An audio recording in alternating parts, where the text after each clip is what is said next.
20h sur la RTS, mesdames et messieurs, bonsoir. Voici les titres de cette édition.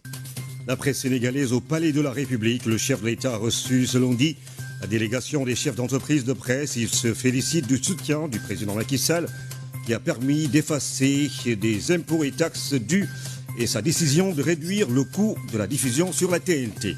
La nouvelle tour de la RTS porte les empreintes d'un jeune ingénieur sénégalais sorti de l'école supérieure polytechnique de Dakar. Cet homme de défi a réalisé ce projet d'envergure.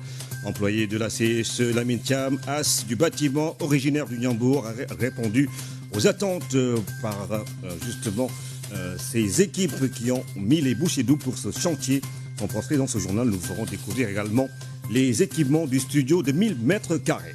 Le matériel électoral pour la présidentielle du 24 mars 2024 est disponible. À Tivaouane, les autorités administratives ont reçu l'intégralité des isoloirs encriers entre indélébiles ou bulletins. Le retrait des cartes reste le principal défi. Un nombre important est encore en souffrance dans les commissions. Nous vous ferons également le point sur les lieux de vote à Ziguinchor, Sédhiou et Thiès.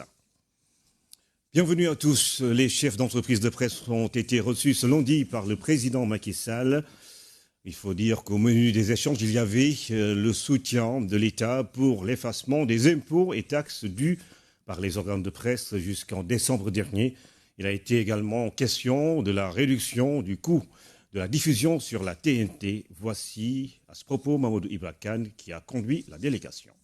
Nous avons sollicité une audience avec le président de la République par l'entremise de notre doyen El Hadj Ndiaye. Audience qui a bien voulu nous accorder le président de la République, auquel nous avons soumis des questions qui étaient en suspens et sur lesquelles il nous avait fait des promesses, notamment lors du Conseil présidentiel de septembre 2020. Il faut dire que l'audience a dépassé toutes nos espérances.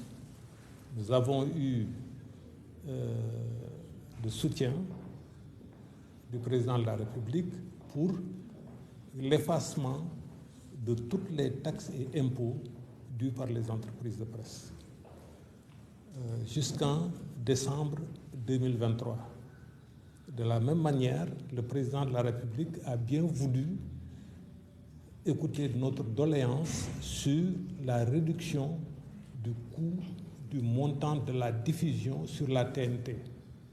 Donc une partie, parce que la TNT, c'est TDSSA qui a besoin de vivre donc, économiquement. Donc une partie des redevances que nous devions payer à TDSSA sera prise en compte dans le cadre du budget alloué à la subvention des entreprises de presse. Et symboliquement, les entreprises de presse auront un montant minime à payer sur les 4 millions qui, à terme, 4 millions par mois que les entreprises de presse devaient payer. De la même manière également, le président de la République a été très sensible sur la nécessité de soutenir les entreprises de presse qui peuvent nous valoir, comme elles nous l'ont toujours valu, de grandes satisfactions dans le cadre de la lutte, par exemple, contre les pandémies. Ça s'est très bien passé, Tous les membres de la délégation, tous les groupes de presse sont ici présents. Okay? Ils ont tous vraiment remercié le président de la République pour ses actions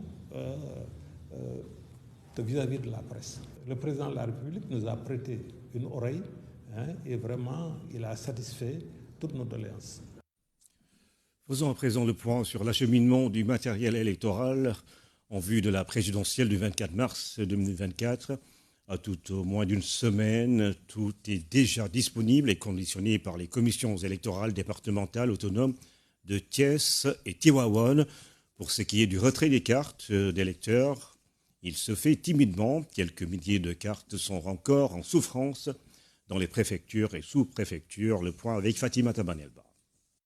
Le préfet de Tivaouane contrôle une dernière fois avec ses collaborateurs le matériel électoral qui doit être acheminé dans les 4 arrondissements de sa circonscription. À quelques jours de l'élection présidentielle, tout est fin prêt pour une bonne organisation du scrutin. Tout le matériel est déjà disponible. Nous avons reçu l'intégralité du matériel électoral, des isoloirs jusqu'au bulletin en passant par les encriers, les encres indélébiles et jusqu'au pelote de ficelle. Donc on a intégralement reçu. Concernant le retrait des cartes d'électeurs, plus de 5000 cartes sont encore en souffrance à la date du 14 mars, date de la dernière évaluation hebdomadaire des opérations de retrait des cartes. Sur les 16 956 cartes reçues, nous en avons distribué 11 239. Donc il reste un stock de 5 717 cartes, donc qui sont un peu en souffrance au niveau de l'ensemble des commissions de distribution. Le département de Tivaouane est un vaste territoire avec 18 communes dont certaines comme Ngandiouf et Mbayène sont très enclavées. Néanmoins, le préfet rassure que toutes les dispositions pratiques seront prises le jour du scrutin. La carte électorale du département est forte de 300 lieux de vote qui polarise 595 bureaux pour une population électorale de 256 345. Vous voyez que donc c'est très important comme grenier électoral, mais également comme dispositif. Effectivement, nous avons des zones très reculées, très enclavées, mais les dispositions sont prises par les sous-préfets pour que non seulement le matériel soit prépositionné à temps, mais également que les dispositions sécuritaires soient prises. Dans le département de Thiès, l'heure est au dernier réglage. Les superviseurs et autres contrôleurs sont déjà sélectionnés et ont même subi une session de renforcement de capacité. Ils sont au nombre de 1117. Au niveau du département de Thiès, il y a 819 bureaux de vote et dans chaque bureau de vote, la Sénat met un contrôleur pour superviser. Et il y a des lieux de vote au niveau du département, 291 lieux de vote et nous avons 298 superviseurs. Dans la capitale du rail, le rythme de retrait des cartes est plutôt satisfaisant, selon le président de la commission électorale départementale autonome. Nous en sommes à 11 758 cartes distribuées pour les nouveaux stocks. Bon, il y avait un ancien stock qui était là depuis. Bon, on a distribué au total depuis lors 204 cartes. Il nous en reste pour les nouvelles cartes 5826. L'élection présidentielle du 24 mars 2024 se tient dans un contexte assez particulier, coïncidant avec le carême et le ramadan. Le préfet Mamadou Gueye, chargé de la bonne organisation du scrutin dans le département de Tivaouane, appelle les citoyens à aller voter tôt pour permettre un dépouillement rapide des bulletins de vote. Dans la carte postale de ce soir, focus sur la région de Ziguinchor, poumon de la région naturelle de la Casamance en termes d'économie. Elle est à la fois une région agricole et touristique. Nous découvrons l'électorat dans les 3 départements, Bignona aussi et Ziguinchor. Cher Mohamedou Bambagé. La naissance de la région de Ziguinchor est issue de la réforme administrative de juillet 1984. Elle a une superficie de 7 339 km². En décembre 2023, sa population s'est élevée jusqu'à 612 343 habitants. Ziguinchor est par essence le poumon économique de la région naturelle de la Casamance, bordée par le fleuve et la mer, ce qui explique l'existence de son port qui concentre l'essentiel de ses activités. Le navire Aline Sitoé Diatta assure des années maintenant les liaisons maritimes Dakar-Ziguinchor. C'est une région où il y a beaucoup de fruits, de la mangue à suffisance, mais aussi les agrumes avec les oranges. Grosso modo, c'est une région très riche. Pour l'électorat de Ziguinchor, il s'établit comme suit. 308 000 électeurs pour l'ensemble de la région, avec 311 lieux de vote et 687 bureaux de vote. Le département de Ziguinchor totalise 134 000 électeurs, 74 lieux de vote et 278 bureaux de vote. Le département de Bignona totalise 140 315 électeurs, 190 lieux de vote et 340 bureaux de vote. Et enfin, le département d'Oussouye avec ses 33 287 électeurs, 47 lieux de vote et 79 bureaux de vote. Toujours avec Cher Bambagé, nous allons faire cap sur la région de Sédhiou, créée en 2008. Elle a longtemps joué un rôle important dans l'agriculture avec la richesse de ses exploitations. 3 départements, à savoir Sédhiou, Goudomp et Bounkiling, composent la région qui compte un électorat de 210 000 personnes. Créée en 2008 avec le découpage intervenu, Sédhiou est érigée en région. Elle compte une population de 590 000 habitants sur une superficie de 2726 km². Sédhiou fait partie des 3 régions de la Casamance avec Kolda et Ziguinchor. C'est une région à vocation agricole où l'on cultive plusieurs spéculations. La région de Sédhiou a maintenant plusieurs infrastructures, notamment des routes, mais aussi des infrastructures sanitaires avec un hôpital de niveau 3 dont le nom est donné à un illustre fils de la région, le professeur Amadou Tidiane Ba. La région de Sédhiou pour cette élection présidentielle est également un électorat important qui se chiffre à 210 000 électeurs. Le département de Goudomp vient en tête avec 73 097 électeurs, 130 lieux de vote et 201 bureaux de vote, suivi du département de Sédhiou avec 72 957 électeurs, 126 lieux de vote et 203 bureaux de vote. Et enfin, le département de Bounkiling avec 64 210 électeurs, 121 lieux de vote et 185 bureaux de vote. À Thiès, les rideaux sont tombés sur la 2e édition du concours régional de récitation du Coran, une cérémonie de distinction qui a vu la participation de 57 jeunes issus de différentes écoles coraniques de la région. Le Grand Prix Serigne Mor Gueye Sop Nabi a été remporté cette année par Cheikh Abdoulahad Lo. Fatimata Banelba.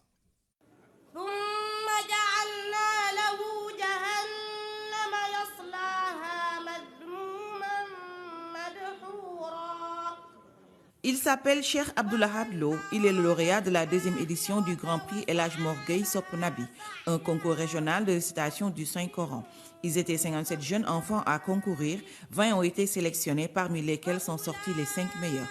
Ces derniers ont une parfaite maîtrise des techniques de lecture, de récitation et de mémorisation du Coran. Ce concours est organisé par Imam Idrissa Gaye, guide religieux et président du mouvement And Dolel Dara.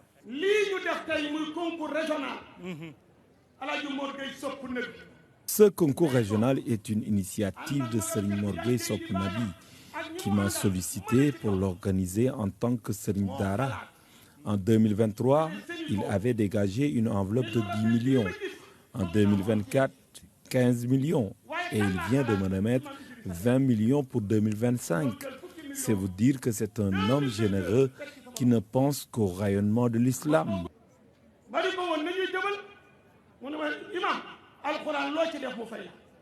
Les jeunes lauréats ont reçu chacun des enveloppes allant de 4 millions à 500 000 francs CFA et des terrains, en plus des primes de participation pour les autres sélectionnés. Des primes offertes par Serigne Mor Gueye Sop Nabi, initiateur du concours régional, un mécène au service de l'islam. Premier, 4 millions lañ koy jox. Deuxième, 3 millions. Le premier a reçu 4 millions, 3 millions pour le deuxième, 2 millions pour le troisième et 1 million pour le quatrième. Le cinquième a même reçu 500 000. 1 500 000 a été départagé aux 15 autres participants et 3 millions pour tous les autres participants à ce concours. Ce qui fait la somme de 15 millions offerte par Serigne Mor Gueye Sop Nabi. Ce concours était également une excellente tribune pour les représentants du chef de l'État pour revenir sur les réalisations du gouvernement du Sénégal en matière de promotion et de soutien au Dara. L'éducation dans les Dara est importante de nos jours, surtout avec les soubresauts de la vie. La jeunesse est face à des dérives terribles, surtout à cause des réseaux sociaux. Je pense que pour une meilleure éducation, nous devons revenir à l'orthodoxie musulmane pour que nos enfants soient sur le bon chemin.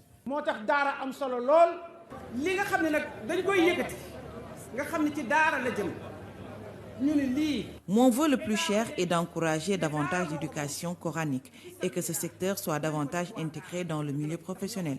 Et tout ce qui revient au Dara doit aller directement à ces gens qui s'en occupent. À cet effet, le président de la République Macky Sall a beaucoup investi dans le domaine. Il a même octroyé une subvention de 6 milliards au Dara. Mais cette enveloppe est entre les mains du ministère de l'Éducation nationale qui doit en faire le dispatching. Et je pense que si cela est effectif, ce sera un fonds important pour les Dara et les élèves qui y évoluent. Ainsi donc, l'État du Sénégal mesure l'importance de l'éducation des enfants à travers les daras et la promotion des valeurs religieuses.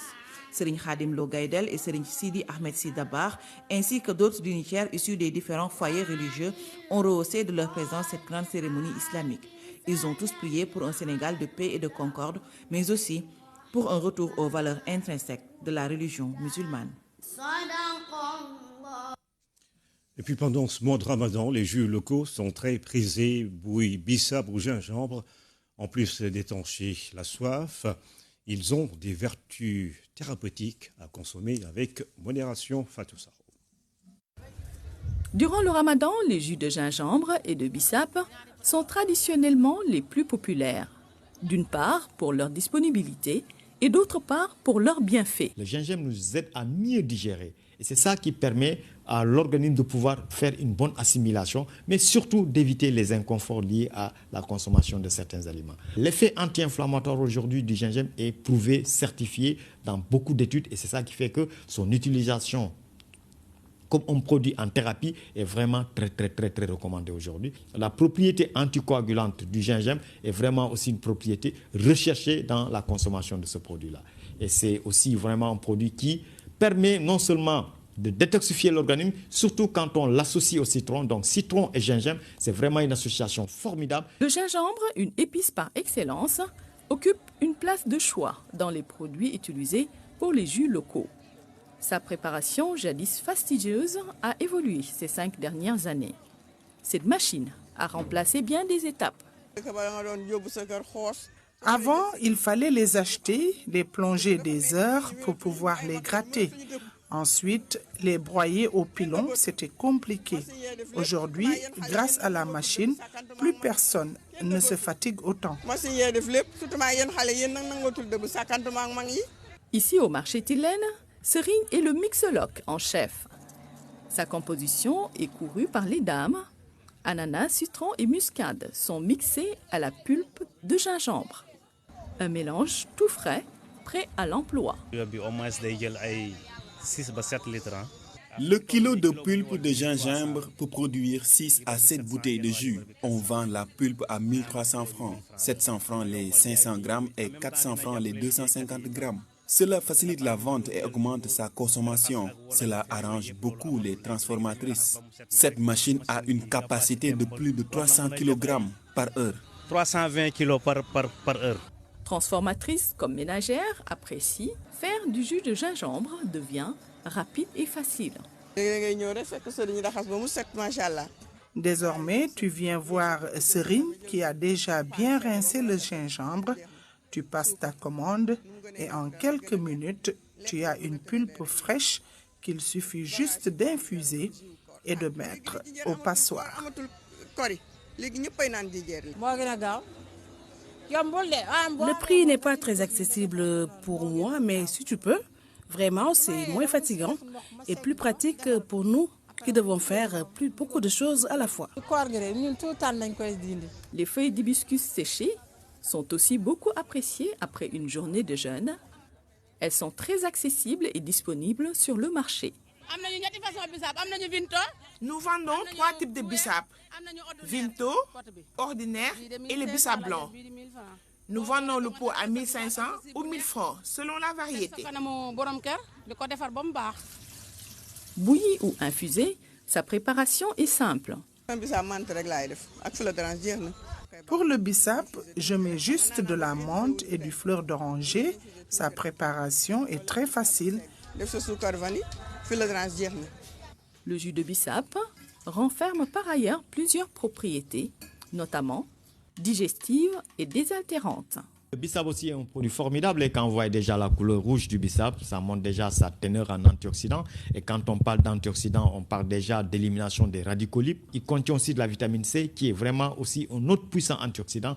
Et ça permet d'hydrater le corps aussi. L'élimination se faisant dans les urines, il faudrait que nous puissions avoir une bonne hydratation pour que le corps puisse produire assez d'urine et pouvoir éliminer les toxines. Et le bissap est un diurétique, c'est aussi un produit qui nous aide à faire baisser la tension. Acidulé, le bissap provoque chez certaines personnes des brûlures d'estomac ou des aigreurs. C'est peut-être une sensibilité individuelle, mais ça peut être lié à d'autres produits et pour lesquels les gens n'ont pas fait attention, mais ont tendance à incriminer la consommation de bissap. Dans un repas de Ramadan, les jus sont incontournables. Leur consommation est même recommandée. Cependant, la fausse note pourrait provenir du sucre ajouté. Le gros problème que nous avons aujourd'hui par rapport à l'alimentation, c'est la présence du sucre dans les aliments, c'est la forte teneur en sucre. Et malheureusement, ce qu'on pense du sucre ne l'est pas, ce n'est pas une source d'énergie. Malheureusement, le sucre, c'est un déchet acide qui va compromettre notre santé. Et c'est ça qui doit nous aider à réduire sa présence dans notre alimentation. Donc si vous faites du jus avec ces produits qui sont excellents, mais pas avec beaucoup de sucre. Franchement, ça va nous aider à tirer le maximum de profit sur le plan nutritionnel. Le Ramadan est une période de jeûne sec. Le corps a besoin de s'hydrater. Les jus de gingembre et de bissap peuvent désaltérer. Toutefois, s'ils sont délicieux et utiles à notre organisme, ils ne peuvent aucunement remplacer l'eau. La période de Ramadan est un moment propice pour les dames de changer de vaisselle. Sur le marché, des produits qui ne manquent pas d'attirer. Tasses, soupières, carafes et autres ustensiles sont proposés. C'est le temps également pour les commerçants de faire de bonnes affaires. Aminata Mbengfal. Nous sommes à la rue Tolbiac. En cette matinée du mois de Ramadan, ce lieu de commerce spécialisé dans la vente de vaisselle et autres ustensiles refuse du monde. Dans les magasins, plusieurs articles sont proposés aux clients. Thermos, tasses, soupières, cafetières, des services de table très prisés pour la rupture du jeûne. Nous avons des carafes, des soupières, des cuillères, des pots pour conserver des dattes, des nappes de table et des paniers à pain.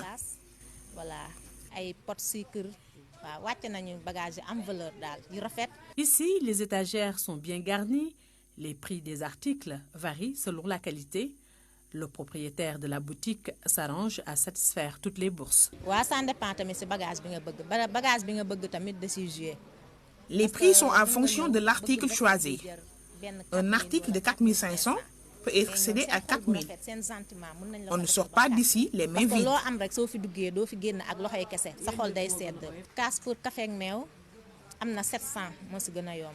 Il y a des tasses à 700, 1000 francs, 1800, ainsi de suite. 1800, 1300, Au marché Tilène, le constat est le même.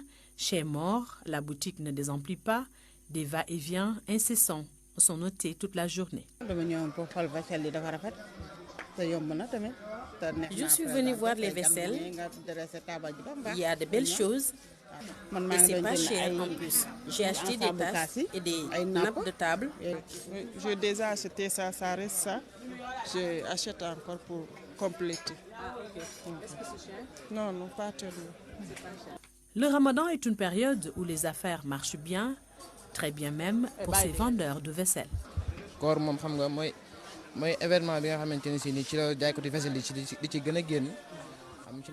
Chaque année avant le Ramadan, nous allons à l'étranger pour acheter des articles pour satisfaire nos clients. Vraiment, on fait de bonnes affaires. C'est devenu un effet de mode. Le mois béni est un bon prétexte pour les femmes sénégalaises pour renouveler leur vaisselle, une bonne manière de rompre avec le décor habituel. C'est une mode et les femmes aiment ce qui est beau. Cela fait plaisir de dresser une table pour satisfaire sa famille. Pour ces dames, renouveler la vaisselle durant le Ramadan est loin d'être un détail. Ami Chanel accorde une attention particulière à sa table, surtout en cette période de jeûne. Moi, de ce que j'ai remarqué, au mois de Ramadan, comme les femmes, toutes les femmes en général, portent beaucoup plus d'importance à la vaisselle, au décor et même à la nourriture, hein, parce que ça se voit sur le supermarché que c'est plein. On a l'impression que c'est juste durant le mois de Ramadan qu'on mange réellement. Mais comme c'est un mois qu'on privilégie, même nos parents nous le disent, nos arrière-grands-parents nous l'ont dit, comme c'est donner de la nourriture, servir, ça donne des tuyabas, comme en quelque sorte. Et puis nous, en tant que femmes, on fait ce qu'on peut, on essaie de satisfaire tout le monde. Et surtout, après le jeûne, à la rupture, on essaie de faire de notre mieux pour que la famille soit satisfaite. La décoration d'une natte ou d'une table apporte quelque chose de spécial. Et derrière ce dressage se cache parfois un effet de séduction. Tout se joue dans le cadre. La vaisselle est très importante. Même si la nourriture n'est pas très bonne, la vaisselle donne envie de manger. Quand tu présentes de la bonne vaisselle, tu octroies de l'importance à la personne pour qui tu fais ça. Et puis, nous, c'est ça qu'on nous a appris en tant que Sénégalaises. Parfois, c'est les moyens qui ne suivent pas. Mais toutes les femmes aimeraient bien dresser, bien servir, que toute la famille soit contente et s'y retrouve. En premier, oui, bien sûr. bien sûr, comme quand on dit la famille, lui, c'est le socle de la famille, c'est le père de famille. On essaie de lui faire plaisir autant qu'on peut, à travers de bons plats comme de belles assiettes, qu'il soit content, quoi. Faire plaisir à la famille ou tout simplement aux invités, quoi de plus recommandé qu'une vaisselle attrayante pour le plaisir du palais.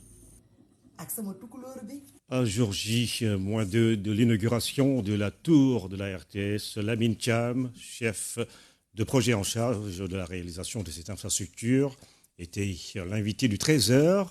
Il est revenu sur le processus, les technologies utilisées et les fonctionnalités du bâtiment. Il répondait aux questions de Cheikh Bamba Gueye.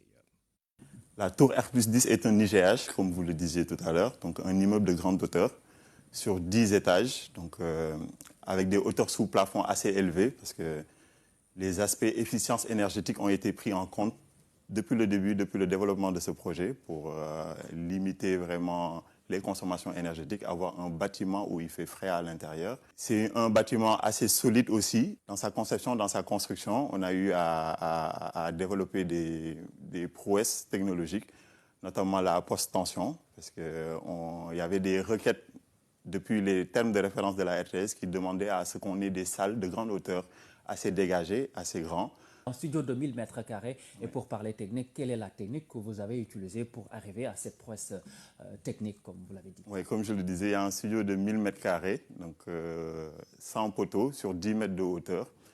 Donc on a eu à faire de la pré-contrainte, de la post-tension. Ça veut dire que c'est du béton armé à l'intérieur duquel on vient tirer des câbles de pré-contrainte. Ces câbles assurent vraiment un effort de compression complémentaire pour doper le béton, pour qu'au-dessus, non seulement cet ouvrage puisse avoir une grande portée au niveau de sa dalle, ce qui fait qu'on n'a pas de poteau à l'intérieur, on peut avoir une grande superficie dégagée. Et au-dessus même de cet ouvrage, de cette salle de 1000 m², il y a un terrain de foot qui vient se reposer au-dessus. Et aussi un autre studio télévision de 300 m². C'est un projet audiovisuel, un projet de bâtiment, mais en plus de ça, il y a la partie audiovisuelle, ce qui le rend assez complexe. Donc, il a fallu aller très vite. Dès que la pose de première pierre s'est effectuée, on a démarré avec les travaux de fondation en pieux. Et il fallait gagner du temps sur le gros œuvre si on voulait arriver vraiment aux échéances. Donc, ce qui a fait qu'on travaillait en 2 shifts, ce qu'on appelle 2 shifts, 2 équipes, une équipe de jour, une équipe de nuit, avec le même niveau d'encadrement, jour et nuit. C'est ce qui a fait qu'on a pu réaliser le gros œuvre en si peu de temps. Donc, en termes d'organisation, la CEC est vraiment habituée à cela, à ce genre de challenge. Donc, les moyens ont été mis en place aussi. On a travaillé aussi avec des partenaires qui nous ont accompagnés, des partenaires bureaux d'études, des partenaires architectes. Et tout le pilotage a été réalisé par la CSE, par l'équipe de la CSE, qui est assez expérimentée dans le domaine des constructions. Le bâtiment aussi est un bâtiment, ce qu'on appelle un bâtiment intelligent. Donc, on a eu à faire ce qu'on appelle de la GTB, de la gestion technique du bâtiment. En termes d'information et de commande, il y a ce qu'on appelle le report d'information et aussi la possibilité de commander certains équipements du bâtiment. En cas de détection incendie, il y a un report qui se fait au niveau d'un local PCS qui est à l'intérieur du bâtiment. En termes de suivi de l'efficience énergétique du bâtiment aussi, donc la consommation de la climatisation, de l'éclairage est reportée via ce système de GTB pour que les informations de suivi puissent être disponibles, contrôlées et pouvoir agir pour avoir vraiment une efficience de ce bâtiment. Lamine Thiam, vous venez de l'entendre, il est au début et à la fin du processus qui a conduit à la réalisation de la tour de la RTS. Inauguration donc ce mercredi par le président Macky Sall tout au long de cette semaine. Vous avez été promené dans les méandres du projet.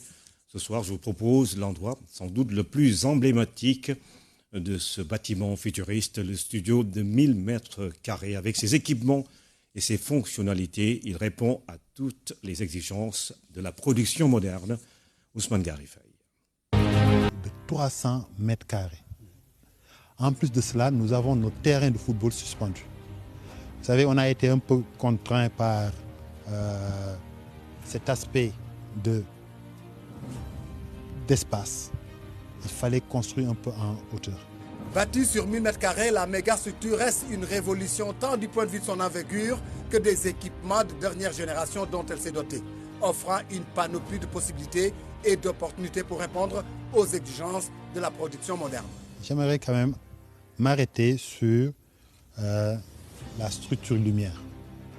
Parce qu'il faut le dire, ça a été pensé entièrement par les équipes techniques de la RTS. Donc on peut dire qu'on a développé notre propre expertise en la matière. Il fallait anticiper avant même que l'intégrateur ne soit là. Et nous avons fait en sorte que là où les gens utilisaient des pantographes, nous sommes allés vers des grilles. Et c'est des grilles automatisées. Vous allez le voir, on va faire descendre, on pourra même avoir des jouets un peu sur les formes et avoir aussi la luminosité qu'il faut. Donc c'est le lieu quand même de féliciter nos techniciens qui ont eu à penser à cela, ainsi qu'à l'expertise de la CSE pour la réalisation. Mais dire que aussi ça nous a amené à... tout ça aussi, c'est le fruit de plusieurs influences. Nous avons pu bénéficier de l'influence japonaise en termes de télévision, de l'influence belge, ainsi que de l'influence française. Et tout ça capitalisé nous a amené à ce résultat-ci. Maintenant, concernant un peu les caméras, il fallait être avant-gardiste. On ne peut pas, là actuellement, faire des investissements et se limiter à la norme communément utilisée, qui est la HD. Il fallait nous projeter sur la norme qui va venir bientôt. Vous voyez souvent les gens, ils ont des télévisions 4K et nous, notre plateforme technologique reposera entièrement sur la 4K, l'UHD. Ça va de tout ce qui est câblage, parce qu'on va utiliser la norme, les standards 12G. Ça va sur les équipements et comme vous le voyez, c'est des caméras 4K que nous avons pu acquérir au nombre de 20, parce que vous avez vu un peu l'envergure de ces studios et ça ne se limite pas seulement à ces studios parce que on a voulu quand même, ici il faut le dire, rendre réalisable un vœu de la production. On était limité avec notre studio de 200 mètres carrés et la production a estimé à voir grand en allant vers cette superficie. C'est un studio multifonction, c'est pourquoi vous allez voir que on ne va pas mettre des plateaux fixes. C'est des studios modulables comme vous voulez. En attendant le chef de l'État ce mercredi, pour faire jaillir la lumière et afficher la totalité de ses vertus, la structure continue d'être une attraction et suscite la curiosité de tout visiteur de passage sur le site. Rendez-vous donc mercredi pour découvrir tout cela. Et ce sera sans doute avec ces équipes de la RTS qui ont travaillé dans ce projet. C'est la fin de cette édition, mesdames et messieurs. Merci de nous avoir suivis.